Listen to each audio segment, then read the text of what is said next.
Just remember, in 1973, we had no digital cameras, no personal computers, no internet.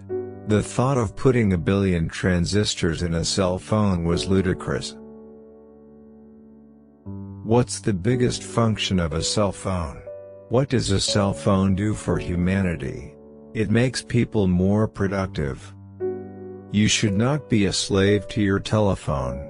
The technology is there to serve you, not the other way around. What else is there in life but to accomplish things and to do things? Sure, I like to be on a beach on occasion, I like to ski on occasion, but as long as I have the ability to make a contribution, I am going to keep going.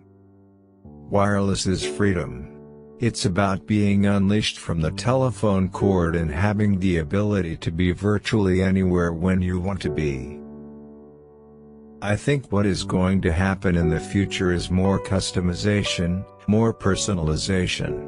We all are different and we ought to be able to customize and have a phone that does exactly what we want it to do, that is so easy to use that we don't even have to think about it. That's what the dream is. If you asked me what the most important thing in my life is, it's learning.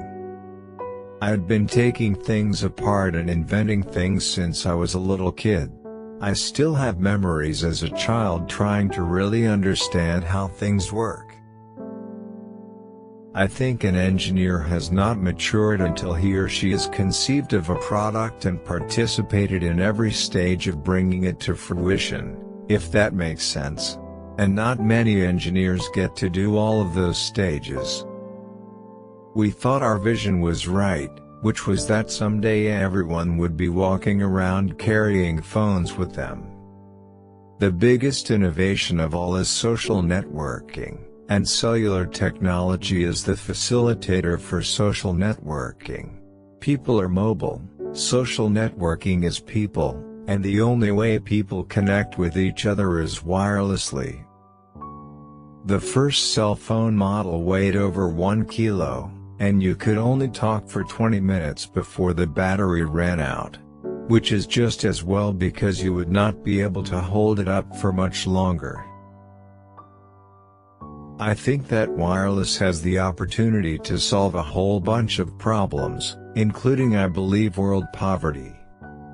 There are all kinds of features that will become part of cell phones that will help us offload the more laborious things of life and let us focus on doing the things humans do well, like abstract thinking and creating. Just think of what a world it would be if we could measure the characteristics of your body when you get sick and transmit those directly to a doctor or a computer. You could get diagnosed and cured instantly and wirelessly.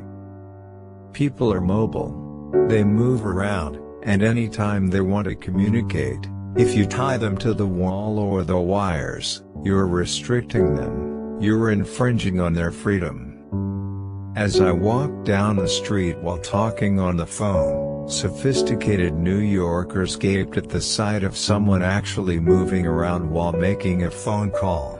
Remember that in 1973, there weren't cordless telephones, let alone cellular phones. My favorite example of good technology is the automobile. I travel all over the world, and if I want to drive a car anywhere, I get in and put the key in the ignition, shift out of park and drive. I don't need an instruction manual. Somehow in the last 100 years, every time there is a problem of getting more spectrum, there is a technology that comes along that solves that problem.